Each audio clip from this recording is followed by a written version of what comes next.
Information নকৰাকৈ এৰি দিয়ে আৰু তাৰ কাৰণে পুৰা পানী আহি একবাৰ ধলং ধলং ভাঙি লৈ যায় 7টামান আগতে এৰিছিলে 7টামান এৰিছে সামনাখন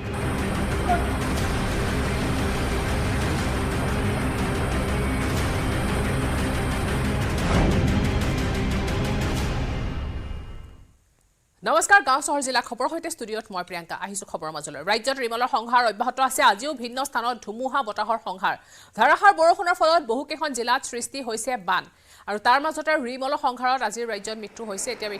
এটা কণমানি শিশুৰ আৰু এতিয়ালৈকে মৃত্যুৰ সংখ্যা 4 জনলৈ বৃদ্ধি পাইছে মঙলবাৰে 3 দিনৰ মৃত্যুৰ পিছত আজি বিলাসীপাৰাত মৃত্যু হৈছে 6 বছৰীয়া এটি শিশুৰ ইপিনে ৰিমল সংহাৰৰ বাবে উত্তৰ-পূবত মৃত্যু হোৱা লোকৰ সংখ্যা 32 জনলৈ বৃদ্ধি পাইছে অসমত 4 জনৰ মৃত্যুৰ লগতে মিজোৰামৰ ভূমিস্খলনত মৃতকৰ সংখ্যা 27 জনলৈ বৃদ্ধি পাইছে মেঘালয়ত মৃত্যু হৈছে এজন যুৱকৰ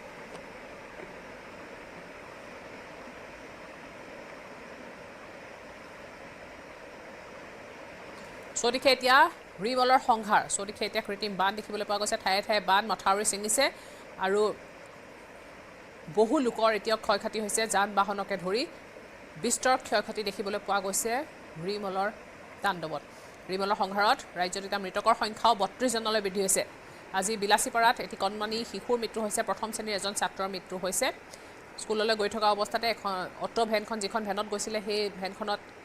ভেনখন বাগৰি পৰে ফলত মৃত্যু হয় কণমানিজন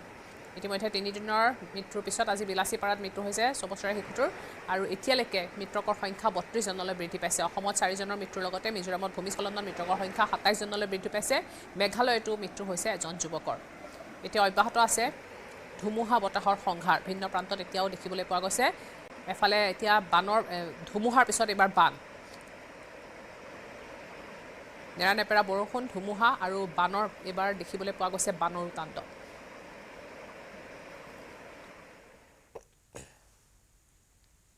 যোৰহাটত ভোগদৈ নদীত গা ধুবলৈ গৈ প্ৰাণ গ'ল এজন লোকৰ বুধবাৰে কছাৰী পৰিয়ালৰ জনতা ঘাটত ভোগদৈ নদীত গা ধুবলৈ গৈছিল জ্যোতিপ্ৰসাদ দাস নামৰ লোকজন জ্যোতিপ্ৰসাদ দাসক ভোগদৈৰ বাহনী পানীয়ে উটুৱাই নিয়াৰ সন্দেহ কৰা হৈছে পাছত বহু পলমকৈ উদ্ধাৰকাৰী দলে লোকজনৰ সন্ধানত অভিযান চলাই মৃতদেহটো উদ্ধাৰ কৰে ঘটনাস্থলীৰ পৰা বহু নিলগত এলেংমৰা অঞ্চলত জ্যোতিপ্ৰসাদ দাসৰ মৃতদেহ উদ্ধাৰ কৰা হয়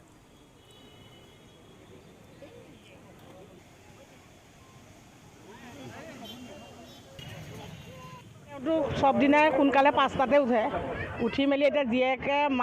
মাক নাই মাক আছিলে গুৱাহাটীত ঘৰলৈ গ'ল ফুৰিবলৈ আৰু জীয়েক দুজনী আছিলে আৰু বাপেক আছিলে বাপেকে সদায় 5টাতে উঠি ঘৰৰ কাম চাম কৰি মেলি তেওঁ গা ধুই পানী আহ্বান পানী থাকোঁতেও তেওঁ বোলে সদায় নদীতে গা ধুই মেলি তেওঁ মানে অফিচলৈ যায়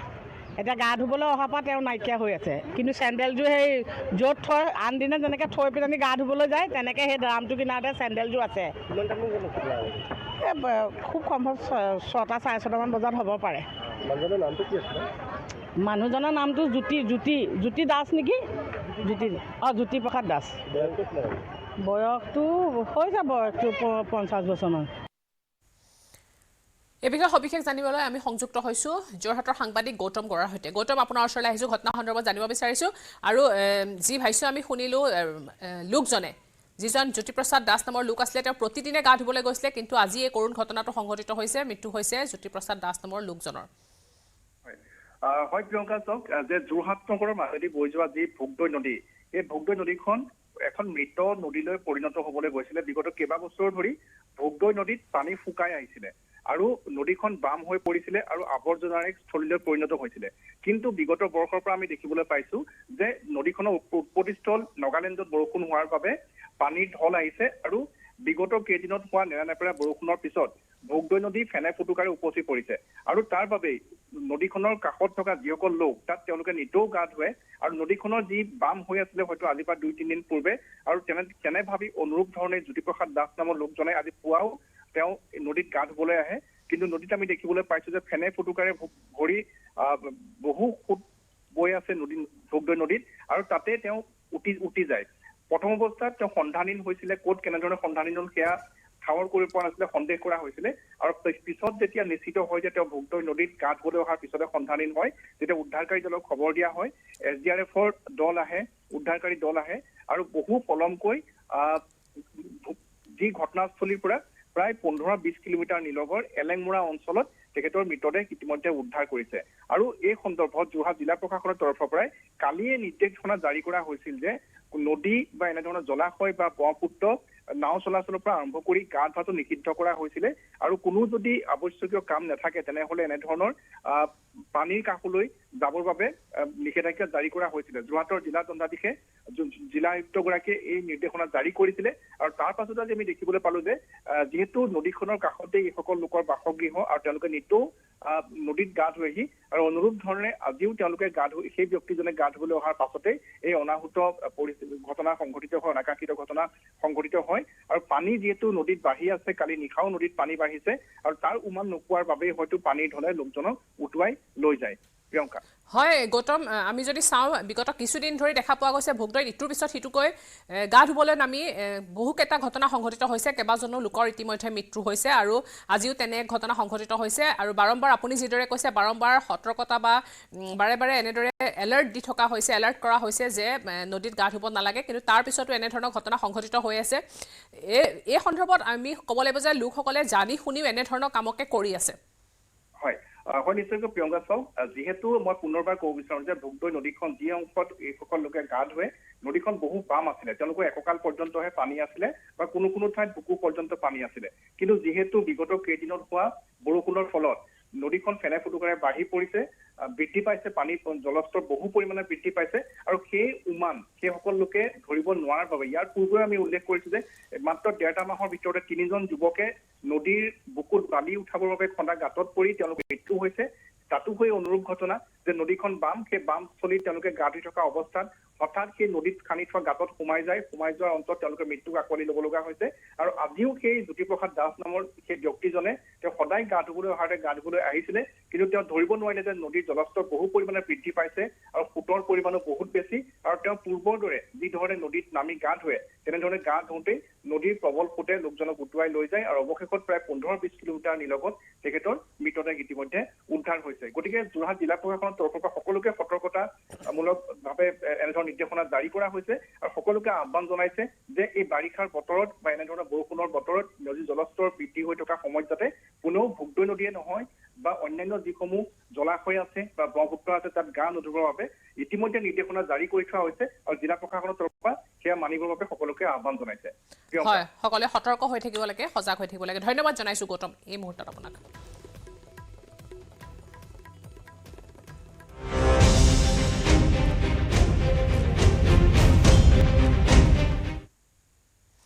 এবাৰ ধুমুহাৰ পিছত বানৰ সংহাৰ, ধুবুৰী বিলাচীপাৰাত ভয়ংকৰ ধুমুহাত নিহত হৈছে এজন কণমানি ছাত্ৰ। প্ৰচণ্ড ধুমুহাত পথত বাগৰি পৰে শিক্ষাৰ্থী কঢ়িয়াই অনা এখন অটো আৰু অটোখন বাগৰাৰ ফলতে থিতাতে নিহত হয় শুভংকৰ বৰ্মন নামৰ এজন ছাত্ৰ।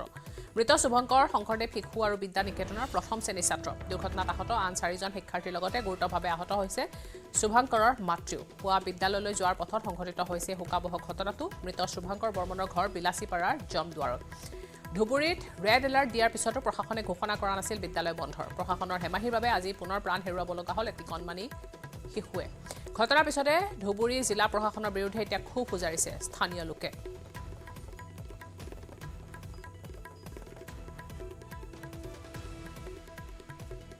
ৰাতিপুৱা 7মান বজাত গৌৰাং নগৰৰ পৰা ছাত্ৰ ছাত্ৰী আৰু অভিভাৱক কঢ়িওৱা এখন অটো বিলাচীপাৰা শংকৰদেৱ শিশু নিকেতন স্কুললৈ গৈ থকা অৱস্থাত বিলাচীপাৰা বানিয়াপাৰা স্থিত ৰাস্তাতে মানে ঘূৰণি বতাহ আৰু সন্মুখত কিবা এটা থকাৰ কাৰণে কণ্ট্ৰল কৰিব নোৱাৰি গাড়ীখনে ৰাস্তাৰ ওপৰতে বাগৰি পৰে আৰু বাগৰি পৰাত কেইবাগৰাকী ছাত্ৰ ছাত্ৰীৰ লগতে অভিভাৱকো গুৰুতৰভাৱে আহত হয় আৰু আহতসকলৰ ভিতৰত শুভম ৰায় 7 বছৰ শংকৰদেৱ শিশু বিদ্যা নিকেতনৰ ছাত্ৰ আৰু তেখেতৰ ল'ৰাজনৰ মাতৃ দীপ্তি বৰ্মন বয়স 35 বছৰ, দুজনে গুৰুতৰভাৱে আহত হয়। কোকৰাঝাৰত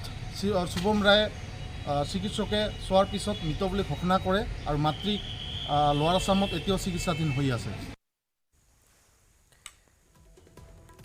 এক কৰুণ ঘটনা সংঘটিত হৈছে। পুৱাই স্কুললৈ ওলাই যোৱাৰ সময়তে এই ঘটনাটো সংঘটিত হৈছে। প্ৰচণ্ড ধুমুহাত পথত বাগৰি এখন অটো পৰি যায় আৰু সেই অটোখনত থকা কেইবাগৰাকীও ছাত্ৰ ছাত্ৰী আহত হৈছে আৰু এটি কণমানি শিশুৰ মৃত্যু হৈছে। এই বিষয়ে আমাক সবিশেষ জনাব জ্যোতিময় চক্ৰৱৰ্তীয়ে। জ্যোতিময়, আপোনাৰ পৰা জানিব বিচাৰিছোঁ ঘটনা সন্দৰ্ভত। ইতিমধ্যে কৰুণ ঘটনা দেখিছোঁ, এটা কণমানি মৰম লগা শিশুৰ এই ঘটনাত মৃত্যু হৈছে, কৰুণভাৱে মৃত্যুক আঁকোৱালি লৈছে কণমানি শিশুটিয়ে। আৰু লগতে কেইবাগৰাকীও ছাত্ৰ ছাত্ৰী আছিল অটোখনত, আহত হৈছে বুলি জানিব পৰা গৈছে, আৰু মাতৃগৰাকীও অৱস্থা সংকটজনক বুলি জানিব পৰা গৈছে। হয়, নিশ্চয়কৈ প্ৰিয়ংকা, অতি শোকাবহ ঘটনা। বিলাচীপাৰা ৰাতিপুৱা যিটো ঘটনা সংঘটিত হৈছে, জমদুৱাৰৰ পৰা বিলাচীপাৰা চহৰত যিখন শংকৰদেৱ শিশু বিদ্যানিকেতন আছে তাৰে ছাত্ৰ, আৰু তেওঁলোকে আহি আছিল অটোখনেদি, আৰু ধুমুহাৰ আচলতে বতাহ এজাক আহিছিল, আৰু সেই সময়ত কিছু ঘৰচীয়া জীৱ জন্তু ৰাস্তাত দৌৰিছিলে। সেই সময়ত অটোখন আচলতে বতাহৰ ফলত বাগৰি পৰে, আৰু বাগৰি পৰাৰ লগে লগে কিন্তু শিশুটিৰ ঘটনাস্থলীতেই যথেষ্ট সংকটজনক অৱস্থা হয়। লগে লগে বিলাচীপাৰা হস্পিটেল, পিছলৈ কোকৰাঝাৰ হস্পিটেললৈ লৈ যোৱা হয় যদিও চিকিৎসকে মৃত বুলি ঘোষণা কৰে। আৰু এই সমগ্ৰ ঘটনাটোত আচলতে প্ৰশাসনিক হেমাহি এটা কথা ৰাইজে বাৰে বাৰে উনুকাই দিছে, কাৰণ ইমান ডাঙৰ এটা ধুমুহা বতাহ চলি আছে গোটেই ৰাজ্যত, গোটেই দেশত। তেনে সময়ত কিদৰে বিদ্যালয়সমূহ ৰাতিপুৱাৰ ভাগত বিদ্যালয়সমূহ কিদৰে খোলা আছিল, ইয়ালৈ বিভিন্নজনে প্ৰশ্ন উত্থাপন কৰিছে। আৰু এই অটোখনত আচলতে 5জনকে ছাত্ৰ আছিল, এটি শিশুৰ কৰুণ মৃত্যু হৈছে আৰু 4জন আহত হৈছে কম বেছি পৰিমাণে। তেওঁলোকক বৰ্তমানে চিকিৎসা কৰাই পেলাই ঘৰলৈ লৈ যোৱা হৈছে। কিন্তু এই যিজন ছাত্ৰৰ শুভংকৰ বৰ্মন বুলি যিজন ছাত্ৰৰ শিশুটিৰ আচলতে মৃত্যু হৈছে, তেওঁৰ মাতৃ যথেষ্ট বৰ্তমানে সংকটজনক অৱস্থাত আছে। তেওঁক বঙাইগাঁৱত লৈ যোৱা হৈছে, বঙাইগাঁও লোৱাৰ আছাম মেডিকেল কলেজৰ নাৰ্ছিং হোমত তেওঁক ভৰ্তি কৰোৱা হৈছে বুলি আমি খবৰ পাইছোঁ। আৰু এই গোটেই কথাটোত আচলতে এই গোটেই সমগ্ৰ ঘটনাটোত অঞ্চলটোত এক শোকাবহ এক পৰিৱেশৰ সৃষ্টি কৰিছে। কাৰণ কাৰ ভুলৰ কাৰণে সেই শিশুটি প্ৰাণ হেৰুৱাব লাগিল, ইয়ালৈ কিন্তু বিভিন্নজনে প্ৰশ্ন উত্থাপন কৰিছে। প্ৰিয়ংকা, হয়, নিশ্চয়কৈ জ্যোতিময়, চাব লাগিব এতিয়া যদি আমি ক্ষয়ক্ষতিৰ কথা বা পৰিমাণ আমি বুজ লওঁ, বিভিন্ন ধৰণৰ ক্ষয়ক্ষতি হৈছে, কিন্তু তাৰ ভিতৰত যথেষ্ট আঘাতপ্ৰাপ্ত হৈছে বা মৃত্যু হৈছে স্কুলীয়া ছাত্ৰ ছাত্ৰীসকলৰ। কাৰণ দেখা পোৱা গৈছে স্কুলীয়া ছাত্ৰৰ মৃত্যু হৈছে, এখন বাছ বাগৰি কেইবাগৰাকীও কালি ছাত্ৰ আহত হৈছিলে, এজন কলেজীয়া ছাত্ৰৰ মৃত্যু হৈছিলে, আজিও তেনে ঘটনা সংঘটিত হৈছে। গতিকে যেতিয়া বাৰম্বাৰ ৰেড এলাৰ্ট দি থকাৰ পিছতো প্ৰশাসনে বন্ধ দিয়া নাই, তাৰ কিন্তু প্ৰভাৱ এই স্কুলীয়া ছাত্ৰ বা কলেজীয়া ছাত্ৰ ছাত্ৰীসকলৰ ওপৰত পৰিছে, আঘাতপ্ৰাপ্ত হৈছে। কাৰণ পুৱাই তেওঁলোকে ওলাই আহে, স্কুল বন্ধ দিয়া নাই, বাৰে বাৰে বন্ধ দিবলৈ ঘোষণা কৰাৰ পিছতো কিন্তু বন্ধ দিয়া নাই, যাৰ ফল ভুগিছে এতিয়া শিশুসকলে। ইটোৰ পিছত ইটোকে ঘটনা সংঘটিত হোৱাৰ পিছতো কিন্তু প্ৰশাসনে বন্ধ ঘোষণা কৰা নাই। হয়, নিশ্চয়কৈ প্ৰিয়ংকা, চাওক এটা বস্তু চাওক, আজিৰ তাৰিখত যদি আমি দেখা পাওঁ অসমৰ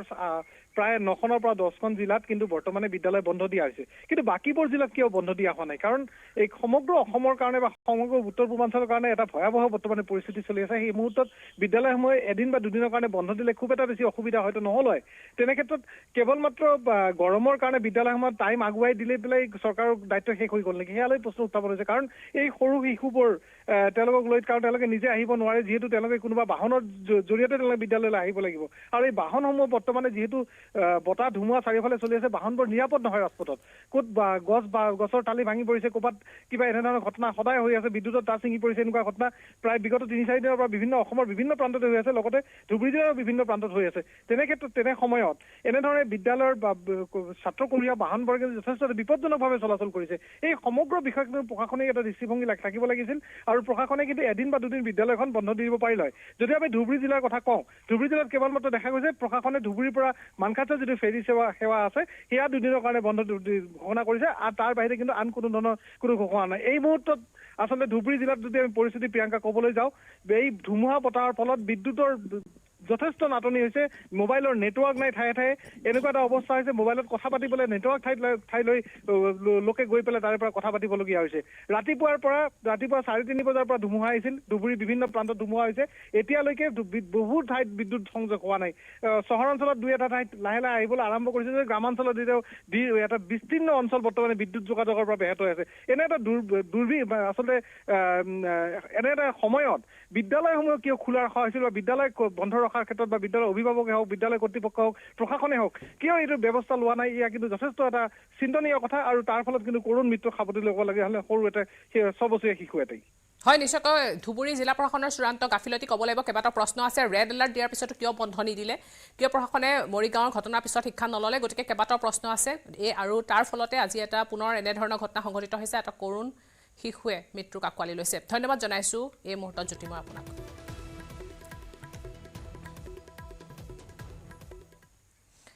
গাঁও চহৰ জিলাৰ খবৰত আছে আৰু খবৰ, কিন্তু তাৰ আগতে এটা সৰু বিৰতি। এইটো মাইথান ষ্টিল নহয়। ওচৰ চুবুৰীয়াসকলে লগাইছে।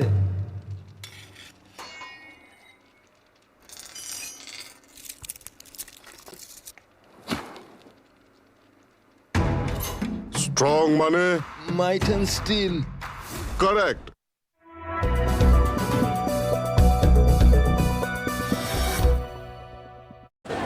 কন্ট্ৰোল ইউনিটত লিখা সময়টো এটা ইভিএমটো খোলাৰ সময় কন্ট্ৰোল ইউনিটত ডিসপ্লে হৈ থাকিব আৰু এটা সময় সেই চাৰ্টখনত লিখা থাকিব দুইটা সময় মিলাই চোৱাটো বাঞ্ছনীয় আৰু আৰু সমান্তৰালকৈ যদিহে মিলি নাথাকে তেতিয়া কিন্তু কিবা টেম্পাৰিং হৈছে বুলি ক'ব পৰা যায় গতিকে সেইখিনি মিলাই চোৱাৰ পিছত দুটা বস্তু মিলাই চাব লাগে প্ৰথমটো হৈছে ইভিএম ওপেন কৰাৰ সময় আনটো হৈছে সিৰিয়েল নাম্বাৰ কন্ট্ৰোল ইউনিটৰ সেই দুটা যদি তথ্য মিলি আছে তাৰ পিছত তেওঁলোকে সন্মতি প্ৰকাশ কৰিব লাগে কাউন্টিং বিষয়াজনক গণনা কৰিবলৈ অহা বিষয়াজনক ৰিজাল্টৰ বুটামটো টিপিবলৈ ৰিজাল্টৰ বুটামটো টিপাৰ পিছত সেই বুথ কেন্দ্ৰটোত কিমান লোকে মতদান সাব্যস্ত কৰিলে সেই ডেটা সেই তথ্য এজেণ্টজনে গম পাব সেই তথ্যও মিলাই চাব লাগিব তেওঁৰ হাতত থকা 17C ফৰ্মখনৰ তথ্যৰ সৈতে 17C ফৰ্মখন এজেণ্টসকলক দিয়া হয় আৰু সেই ফৰ্মখনত এটা ভোট গ্ৰহণ কেন্দ্ৰত কিমান লোকে মতদান সাব্যস্ত কৰিলে কিমান লোকৰ নাম যিখন ৰেজিষ্ট্ৰি থাকে সেই ৰেজিষ্ট্ৰিত কিমান লোকৰ নাম সন্নিবিষ্ট হ'ল কিমান লোকে মতদান সাব্যস্ত কৰিলে সেই সকলো তথ্য থাকে গতিকে ৰিজাল্টৰ বাটনটো টিপাৰ পিছতে সেইখিনি তথ্য কন্ট্ৰোল ইউনিটতো আহি যাব কন্ট্ৰোল ইউনিটতো সেইখিনি তথ্য পোৱা যাব গতিকে কন্ট্ৰোল ইউনিটৰ তথ্যটোৰ সৈতে 17C ফৰ্মখনৰ যি তথ্য সেই তথ্যটো মিলাই চোৱাটো কাউন্টিং এজেণ্টজনে বাঞ্ছনীয় যি সময়ত বিভিন্ন বিৰোধী দলে বিশেষকৈ অবিজেপি দলসমূহে ইভিএমৰ সন্দৰ্ভত বিভিন্ন প্ৰশ্ন উত্থাপন কৰি আছে সেই সময়ত কিন্তু উচ্চতম ন্যায়ালয়ে ইভিএম বিসংগতিপূৰ্ণ নহয় বুলি এক প্ৰকাৰ নিৰ্দেশ প্ৰদান কৰিছিল যাৰ ফলশ্ৰুতিত ADR এছ'চিয়েশ্যন অফ ডেমক্ৰেটিক ৰাইটছৰ যিখন পেটিশ্যন সেই পেটিশ্যনখন নস্যাৎ কৰা হৈছিল উচ্চতম ন্যায়ালয় বিশেষকৈ উচ্চতম ন্যায়ালয়ে ভিভিপেটৰ যিসমূহ স্লিপ সেই স্লিপসমূহ 100% গণনা কৰাৰ কোনো ধৰণৰ নিৰ্দেশ প্ৰদান কৰা নাছিল যি ধৰণৰ নিৰ্দেশ পেটিশ্যনাৰ ADR বিচাৰিছিল এছ'চিয়েশ্যন ফৰ ডেমক্ৰেটিক ৰাইটছে বিচাৰিছিল তাৰ সমান্তৰালকৈ অতিৰিক্ত কিছু নিয়ম সংযোজন কৰা হৈছিল উচ্চতম ন্যায়ালয়ৰ নিৰ্দেশত বিশেষকৈ যিটো চিম্বল লোডিং ইউনিট যিটো ইউনিটৰ যোগেদি ভিভিপেট মেচিনটোত প্ৰাৰ্থীসকলৰ নাম সংযুক্ত কৰা হয় ফিড কৰা হয় সেই মেচিনটো ষ্ট্ৰং ৰুমত এটা নিৰ্দিষ্ট সময়ৰ কাৰণে থোৱাৰ এক নিৰ্দেশ উচ্চতম ন্যায়ালয়ৰ পৰা আহিছিলে ষ্ট্ৰং ৰুম হৈছে এনে ব্যৱস্থা ভোট গ্ৰহণ অন্ত হোৱাৰ পিছত ইভিএমৰ সেই ইউনিটসমূহৰ লগতে কাউন্টিং ইউনিট ভিভিপেট আৰু বেলট ইউনিট আৰু লগতে চিম্বল লোডিং ইউনিট হৈছে পেনড্ৰাইভ সদৃশ এক মেচিন এক যন্ত্ৰ সেই চাৰিটা যন্ত্ৰ ষ্ট্ৰং ৰুমত থব লাগিব গণনাৰ সময়ত সেই বিভিন্ন ৰাজনৈতিক দলৰ বা প্ৰাৰ্থীৰ এজেণ্টৰ সন্মুখত সেইসমূহ গণনা কেন্দ্ৰলৈ লৈ অহা হয় এনে ধৰণৰ নিয়ম বা প্ৰট'কল ফ'ল' কৰে নিৰ্বাচন আয়োগে আৰু কাউন্টিং এজেণ্টজনে গণনাৰ আৰম্ভণিতে সেই কথাসমূহ মানি চলিব লাগিব বা সেই কথাসমূহ তেওঁ মানি চলাটো বাঞ্ছনীয় তেতিয়াহে এক নিৰ্ভেজাল নিৰ্ভুল সঠিক এক ৰিজাল্ট ইভিএমৰ যোগেদি পোৱা যাব বুলি বিভিন্ন জনে ক'ব বিচাৰিছে এতিয়া আমি 17C ফৰ্মৰ কথা উল্লেখ কৰিছিলোঁ 17C ফৰ্মৰ কথা ইতিমধ্যে মই ক'লোৱেই 17C ফৰ্মখনে এটা বুথত কিমান লোকে ভোট প্ৰদান কৰিলে সেই তথ্য প্ৰদান কৰে সেই তথ্য সন্নিবিষ্ট হৈ থাকে 17C শীৰ্ষক সেই ফৰ্মখনত যেতিয়া প্ৰথম আৰু দ্বিতীয় পৰ্যায়ৰ বা তৃতীয় পৰ্যায়ৰ ভোট গ্ৰহণ অনুষ্ঠিত হ'ল তাৰ পিছত ইলেকশ্যন কমিছনে প্ৰথমতে সন্ধিয়া বেলা যি ডেটা প্ৰদান কৰিলে যি তথ্য প্ৰদান কৰিলে উদাহৰণস্বৰূপে যদিহে ইলেকশ্যন কমিছনে প্ৰথম পৰ্যায়ৰ ভোট গ্ৰহণ 62% হৈছে বুলি তথ্য প্ৰদান কৰিলে তাৰ 6 দিনৰ পৰা 11 দিনৰ পিছত ইলেকশ্যন কমিছনে পুনৰ এক তথ্য প্ৰদান কৰিলে যি তথ্যৰ যোগেদি ইলেকশ্যন কমিছনে ভোট গ্ৰহণ অতিৰিক্ত 5ৰ পৰা 11% বেছিকৈ হৈছে বুলি উল্লেখ কৰিলে অৰ্থাৎ প্ৰথমতে যদি তেওঁলোকে 55% ভোট গ্ৰহণ হৈছিল বুলি ক'লে 5 দিনৰ পিছত ভোট গ্ৰহণ 60% হ'ল বুলি ক'লে আৰু ইলেকশ্যন কমিছনৰ এই কাৰ্যত সন্দিহান প্ৰকাশ কৰা পৰিলক্ষিত হ'ল বিভিন্নজন আৰু এই সন্দেহৰ ভিত্তিতে এছ'চিয়েশ্যন ফৰ ডেমক্ৰেটিক ৰাইটছ নামৰ যিটো সংগঠন যিটো প্ৰতিষ্ঠান বেচৰকাৰী প্ৰতিষ্ঠান এই প্ৰতিষ্ঠানটো উচ্চতম ন্যায়ালয়ৰ কাষ চাপিলে আৰু উচ্চতম ন্যায়ালয়ত তেওঁলোকে আবেদন জনালে আৰু বিচাৰিলে যিখন 17C ফৰ্ম ইলেকশ্যন কমিছনৰ সেইখন ৰাজহুৱা কৰা হওক কিন্তু উচ্চতম ন্যায়ালয়ে সেই ফৰ্মখন নিৰ্বাচনৰ মাজত ৰাজহুৱা কৰাৰ নিৰ্দেশ নিদিলে যদিও বা গোচৰটো খাৰিজ নকৰিলে পৰৱৰ্তী সময়ত নিয়ম মাফিক সেই গোচৰৰ শুনানি পুনৰ আৰম্ভ হ'ব কিন্তু নিৰ্বাচনৰ মাজত এতিয়াও এটা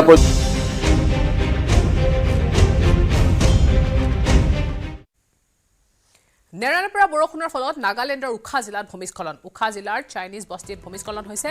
ভূমিস্খলনৰ ফলত ব্যাহত হৈ পৰিছে যাতায়াত ব্যৱস্থা বিআৰঅ'য়ে এস্কভেটৰৰ সহায়ত মুকলি কৰিছে ৰাষ্ট্ৰীয় ঘাইপথটো এতিয়া কিছু ৰাষ্ট্ৰীয় ঘাইপথটো মুকলি কৰিবলৈ কিছু অংশ চেষ্টা কৰিছে BRA এক্সকাভেটৰৰ সহায়ত মুকলি কৰিবলৈ চেষ্টা কৰিছে পুনৰ জনাইছো নাগালেণ্ডৰ উখা জিলাত ভূমিস্খলন সংঘটিত হৈছে নেৰানেপেৰা বৰষুণৰ বাবে ভূমিস্খলন হৈছে উখা জিলাৰ চাইনিজ বস্তিত ভূমিস্খলন হৈছে আৰু এতিয়া ৰাস্তাত যেহেতু মাটি পৰিছে যাতায়াত ব্যৱস্থা ব্যাহত হৈ পৰিছে কিন্তু এক্সকাভেটৰৰ সহায়ত এতিয়া কিছু অংশ মুকলি কৰিছে ৰাষ্ট্ৰীয় ঘাইপথটো নেৰানেপেৰা বৰষুণৰ ফলত নাগালেণ্ডৰ উখা জিলাত ভূমিস্খলন উখা জিলাৰ চাইনিজ বস্তিত ভূমিস্খলন হৈছে আৰু ব্যাহত হৈ পৰিছে যাতায়াত ব্যৱস্থা ইতিমধ্যে এক্সকাভেটৰৰ সহায়ত ৰাষ্ট্ৰীয় ঘাইপথৰ কিছু অংশ মুকলি কৰিছে BRA উখা জিলা চাইনিজ বস্তিত ভূমিস্খলন নাগালেণ্ডত ভূমিস্খলন হৈছে নেৰানেপেৰা বৰষুণৰ ফলতে নাগালেণ্ডত হৈছে ভূমিস্খলন নাগালেণ্ডৰ উখা জিলাত ভূমিস্খলন সংঘটিত হৈছে উখা জিলাৰ চাইনিজ বস্তিত হৈছে ভূমিস্খলন আৰু ভূমিস্খলনৰ ফলতে ব্যাহত হৈ পৰিছে যাতায়াত ব্যৱস্থা ইতিমধ্যে এক্সকাভেটৰৰ সহায়ত মুকলি কৰিছে ৰাষ্ট্ৰীয় ঘাইপথৰ এটা অংশ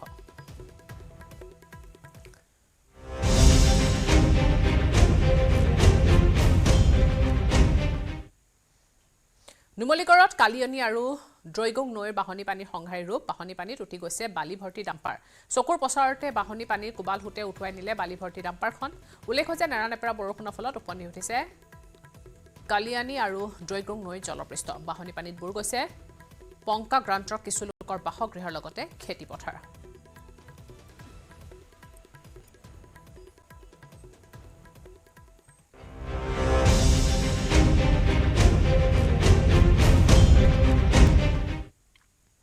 কাছাৰৰ মধুৰা শিল কুৱেৰীটো ভয়ংকৰ ঘটনা মধুৰা নৈৰ কোবাল হুতে উঠুৱাই লৈ গৈছে এখন ডাম্পাৰৰ পৰা জপিয়াই প্ৰাণ ৰক্ষা পৰে চালক আৰু হেণ্ডিমেনে এই ভয়ংকৰ দৃশ্য বন্দী হৈছে প্ৰত্যক্ষদৰ্শীৰ কেমেৰাত এই ছবিখন প্ৰত্যক্ষ কৰিছে দৰ্শকসকলে কিদৰে অতি ভয়ংকৰ এখন ফটো ডাম্পাৰখনৰ প্ৰায় অংশ সোমাই গৈছিল সেই পানীৰ তলত কিন্তু কথম্পি প্ৰাণ ৰক্ষা পৰিছে চালক আৰু হেণ্ডিমেনৰ এই দৃশ্য বন্দী হৈছে কেমেৰাত চাওক কিদৰে মুহূৰ্ততে নৈৰ প্ৰবল ফুটে উটুৱাই লৈ গৈছে ডাম্পাৰখনত থকা চালক আৰু হেণ্ডিমেনে বাহনৰ পৰা জপিয়াই হাতুৰি নিজৰ প্ৰাণ ৰক্ষা কৰিবলৈ সক্ষম হয় শিলৰ কুৱেৰীত শিল আনিবলৈ গৈছিল ডাম্পাৰখনে আৰু হঠাৎ মধুৰা নৈ জলপৃষ্ঠ বৃদ্ধি হোৱাত নৈত আবদ্ধ হৈ পৰিছিল বাহনখন নেৰানেপেৰাকৈ হোৱা বৰষুণৰ ফলত কাছাৰৰ প্ৰতিখন নৈত বৃদ্ধি পাইছে জলপৃষ্ঠ যাৰ ফলত বাহনী পানীত বুৰ গৈছে জিলাৰ বহু অঞ্চল আৰু আকস্মাতে এনেদৰে জলপৃষ্ঠ বৃদ্ধি হোৱাত ডাম্পাৰখনৰ প্ৰায় অংশ সোমাই পৰে কিন্তু কথম্পি ডাম্পাৰখনৰ পৰা জপিয়াই চালক আৰু হেণ্ডিমেনে প্ৰাণ ৰক্ষা কৰিবলৈ সক্ষম হয় কাৰ্বি লাংপি আৰু খানদাং জলবিদ্যুৎ প্ৰকল্পৰ মুঠ 13খনকৈ গেট খুলি দিয়াৰ পিছতে নগাঁৱৰ কচুৱা কামপুৰত হাহাকাৰ পৰিস্থিতি বাহনী পানীয়ে ছিঙিলে চিতলমাৰীৰ মথাউৰি নিশা কচুৱাৰ ৰমণী পথাৰত বানে উটুৱাই নিছিল এখন কাঠৰ দলংখন উটুৱাই নিয়াৰ ফলত শতাধিক গাঁও সংযোগ বিচ্ছিন্ন হৈ পৰিছে বাহনী পানীয়ে উটুৱাই নিলে মাধৱপাৰা ৰমণী পথাৰ সংযোগী পথ ইফালে মাধৱপাৰা জুৰিপাৰ সংযোগী গড়কপ্তানি পথৰেও বাগৰিছে পানী বানৰ পিছতে শংকিত হৈ পৰিছে কপিলি পৰিয়াৰ ৰাইজ কাৰ্বি লাংপি জলবিদ্যুৎ প্ৰকল্পৰ 5খন আৰু খানদাং জলবিদ্যুৎ প্ৰকল্পৰ 8খনকৈ গেট খুলি দিয়াৰ পিছত এতিয়া হাহাকাৰ পৰিস্থিতি আনহাতে ক্ৰমে বৃদ্ধি জলস্তৰ অঞ্চলত বিভীষিকাৰ সৃষ্টি হৈছে এই পৰ্যন্ত প্ৰশাসনে কোনো ব্যৱস্থা নলোৱাৰো অভিযোগ উত্থাপন হৈছে বহুত ডাঙৰ এৰিয়াৰ দলং পৰা বক্সৰ ইপিনে আপোনাৰ ডালিমবাৰী ইপিনে আমাৰ কাৰ্বি আংলঙৰ সংযোগ এটা দলং হয় আৰু এই দলংখনৰ আজি প্ৰায় বহুত বছৰ ধৰি ৰাইজে ভুক্তভোগী হৈ আছে গভৰ্ণমেণ্টে তাত চকু নিদিয়ে কেইবাবাৰো জোখ মাপ ল'লে ইয়াৰ পাছত ৰাইজে নিজৰ চান্দা বৰঙণিৰ ওপৰত এই দলংখন নিৰ্মাণ কৰা হৈছিলে আজি এই দলংখন ভাঙি যোৱাৰ পাছত মানুহবিলাকৰ বহুত সমস্যাৰ সন্মুখীন হৈছে স্কুলীয়া ল'ৰা ছোৱালীৰ সন্মুখীন হৈছে সমস্যাত পৰিছে আৰু ইপিনে আমাৰ ধৰক যিটো দলং ভাঙিছে এই দলঙৰ ফলতো আৰু এই পানীবিলাক ওলোৱা যোৱাৰ পাছত মানুহৰ ঘৰ দুৱাৰ এইবিলাকত পানী সোমাইছে মানুহৰ বৃহৎ সমস্যা হৈছে আৰু এই পানীটো এৰাৰ আগতে তেওঁলোকে নিউজ কৰিব লাগিছিলে ৰাইজক সতৰ্ক কৰিব লাগিছিলে কোনো ধৰণৰ সতৰ্ক নোহোৱাকৈ পানীখন এৰি দিয়াৰ ফলত আজি এই বৃহৎ এৰিয়াৰ আজি মানুহৰ সমস্যাৰ সন্মুখীন হৈছে খানদাং জলবিদ্যুৎ প্ৰকল্পই হুৰা পানী এৰি দিয়াৰ ফলশ্ৰুতি দেখিবলৈ পোৱা গৈছে যে ৰমণী পথাৰৰ বিভিন্ন ঠাই প্লাবিত হৈছে মই ৰমণী পথাৰৰ বৰ্তমান যি গাঁও সেই গাঁওখনত দেখুৱাইছোঁ ইয়াত কেইবাটাও ঘৰ বৰ্তমান ভাঙি পৰিছে মই দেখুৱাইছোঁ এইসকল লোক বৰ্তমান তেওঁলোকে ঘৰ বাৰী এৰি পলায়ন কৰিবলৈ বাধ্য হৈছে আৰু ইয়াত যি কেইবাটাও ঘৰ বৰ্তমান বানে ভাঙি পেলাইছে উটুৱাই নিছে আমি পুৱাৰ ভাগত দেখুৱাইছিলোঁ যে নগাঁৱৰ যি কচুৱাৰ মাধৱপাৰা আৰু ৰমণী পথাৰ সংযোগী যিটো পথ আছে সেই যিখন দলং আছে কাঠৰ দলং সেই দলংখন উটুৱাই নিছিলে আৰু বৰ্তমান দেখুৱাইছোঁ যে বৰ্তমান ইয়াত হুৰা হুৰে পানী সোমাইছে মাধৱপুৰা গাঁৱত আৰু মাধৱপুৰা গাঁও আজি বিয়লি ভাগলৈ আৰু বান পৰিস্থিতি ভয়াৱহ হোৱাৰ আশংকা আছে মোৰ লগত ফাৰুক আছে এগৰাকী যুৱক ফাৰুকহঁতৰ পৰিয়ালৰ 3টা ঘৰ ইতিমধ্যে বানে ভাঙি পেলাইছে আজি বানে ফাৰুক 3টা ঘৰ তোমালোকৰ ভাঙি পেলালে আমাৰ 3টা ঘৰ ভাঙি দিলে কালি 1টা বজাত যেতিয়া পানী সোমাইছে আমিতো মাথা বাৰীটো আমি নিজে বান্ধিছো চৰকাৰে নেদেখিলে আমি নিজে য'তে বান্ধিছো ইয়াৰ ওপৰৰ পৰা পানী আহি আমাৰ 3টা ঘৰ ভাঙি দিলে এতিয়াতো আমি ঘৰত নাই মানুহ পাহাৰত গৈছে চব কেইটা বস্তু গ'ল বহুত হাঁহ মুৰ্গী যিমান আছে চব মৰিলে আৰু প্ৰশাসনে কিবা খবৰ লৈছে নে প্ৰশাসনে এতিয়ালৈকে কোনো খবৰ লোৱা নাই লোৱা আৰু তোমালোকৰ এতিয়া ক'ত খাইছা কেনেকে আছে এনেই খাই আছো কি কৰিম আৰু মই ফাৰুকহঁতৰ অৱস্থা বৰ্তমান দেখুৱাইছো জিলা প্ৰশাসনৰ কোনো এগৰাকী লোক ইয়ালৈ অহা নাই কোনো বান পৰিস্থিতিৰ খবৰ ল'বলৈ অহা নাই কিন্তু আমি বৰ্তমান যিহেতু বৰাপানী নৈৰ আমি পাৰতে উপস্থিত আছো দেখুৱাইছো যে খান্দাঙৰ পানী খুলি দিয়াৰ পিছত চাওক কিদৰে বৰাপানীৰ পৰা হুৰা হুৰে পানী সোমাই আহিছে আৰু আমি দেখুৱাই আছো বৰ্তমান এয়া খান্দাং জলবিদ্যুৎ প্ৰকল্পৰ দৃশ্যাংশ দেখুৱাই আছো আৰু আমি এইদৰে একে পৰিস্থিতি দেখিবলৈ পোৱা গৈছে যি নগাঁৱৰ যি কপিলী নৈৰ যি জলপৃষ্ঠ বৃদ্ধি পাইছে খান্দাঙৰ যি গেট খুলি দিয়াৰ ফলশ্ৰুতি দেখিবলৈ পোৱা গৈছে ভয়ংকৰ হাৰত যে পানী আহিছে আৰু কাৰ্বি আংবি জলবিদ্যুৎ প্ৰকল্প খান্দাং জলবিদ্যুৎ প্ৰকল্প এইসমূহ খুলি দিয়াৰ পিছত এয়া দেখিবলৈ পোৱা গৈছে যে বৰ্তমান মাধৱপাৰা ৰমণী পথাৰ এইসমূহ অঞ্চলত অৱৰ্ণনীয় পৰিস্থিতি আৰু মই দেখা মাধৱপাৰা আৰু ৰমণী পথাৰ সংযোগী যি পথ আছিলে এই পথছোৱা বৰ্তমান বাঢ়নী পানীয়ে উটুৱাই নিছে আমি দেখুৱাই আছো এয়া হৈছে বৰ্তমান যি এই পথছোৱা আমি দেখুৱাইছো বৰ্তমান এইটো হৈছে মাধৱপাৰা আৰু ৰমণী পথাৰ সংযোগী পথ ইতিমধ্যে বাঢ়নী পানীয়ে এই পথটো উটুৱাই নিছে মই দেখুৱাইছো চাওক কিদৰে বাঢ়নী পানীয়ে এই পথছোৱা উটুৱাই নিছে বৰ্তমান এই দুখন গাঁৱৰ মাজত যোগাযোগ বিচ্ছিন্ন হৈ পৰিছে ঠিক সেইদৰে কাঠৰ দলংখন ভাঙি নিয়াৰ ফলশ্ৰুতিত অৰ্ধ শতাধিক গাঁৱলৈ বৰ্তমান যোগাযোগ বিচ্ছিন্ন হৈ পৰিছে আৰু এইসকল লোকে যথেষ্ট কষ্টৰে বৰ্তমান অহা যোৱা কৰিব লগা হৈছে মই এয়া দৃশ্যাংশ দেখুৱাই আছো এয়া যি আমি আজি পুৱাৰ ভাগৰ পৰা দেখুৱাই আছো আমি পোনপ্ৰথম দেখুৱাইছিলো যে নগাঁৱৰ যি কচুৱাত কি এক ভয়ংকৰ পৰিস্থিতি সৃষ্টি হৈছিলে আৰু তাৰ পিছত বৰ্তমান দেখিবলৈ পোৱা গৈছে কচুৱাৰ বিভিন্ন অঞ্চল প্লাবিত হৈছে কচুৱাৰ বৰ্তমান ৰমণী পথাৰ গাঁৱত হুৰা হুৰে পানী সোমাইছে পশুধন বা মানুহৰ যি অৱস্থা নাইকিয়া হৈছে বিলৈ নাইকিয়া হৈছে আৰু লগতে বিভিন্ন যিসমূহ পথ ছিগি লৈ গৈছে বৰ্তমান এয়া বাঢ়নী পানী আৰু লগতে আমি এটা কথা ক'ব লাগিব যে একেই দৃশ্যাংশ দেখিবলৈ পোৱা গৈছিলে যে যি মাধৱপাৰা আৰু প্ৰমিলা পথাৰ সংযোগী যিখন কাঠৰ দলং যিখন সাংসদ পৰ্যায়ে নিৰ্মাণ কৰা হৈছিলে কাঠৰ দলংখন সেই কাঠৰ দলংখনো যোৱা নিশাই বাঢ়নী পানী উটুৱাই নিছে আৰু বৰ্তমান বানে ভয়াৱহ ৰূপ ধাৰণ কৰিছে এয়া বৰাপানী নৈ আমি পাৰৰ পৰা আছো বৰাপানীৰ সমান্তৰালভাৱে কিন্তু এটা কথা ক'ব লাগিব কপিলী নৈৰ জলপৃষ্ঠ বৃদ্ধি পাইছে যাৰ ফলশ্ৰুতি দেখিবলৈ পোৱা গৈছে যে বৰ্তমান নগাঁৱত বানে ভয়াৱহ ৰূপ ধাৰণ কৰিছে আৰু মধ্য অসমত বান পৰিস্থিতি আৰু বেয়া হোৱাৰ আশংকা আছে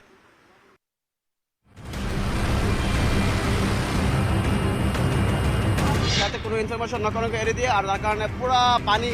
আহি একবাৰ ধলং বলং ভাঙি লৈ যায় 8টা মান আগতে এৰিছিলে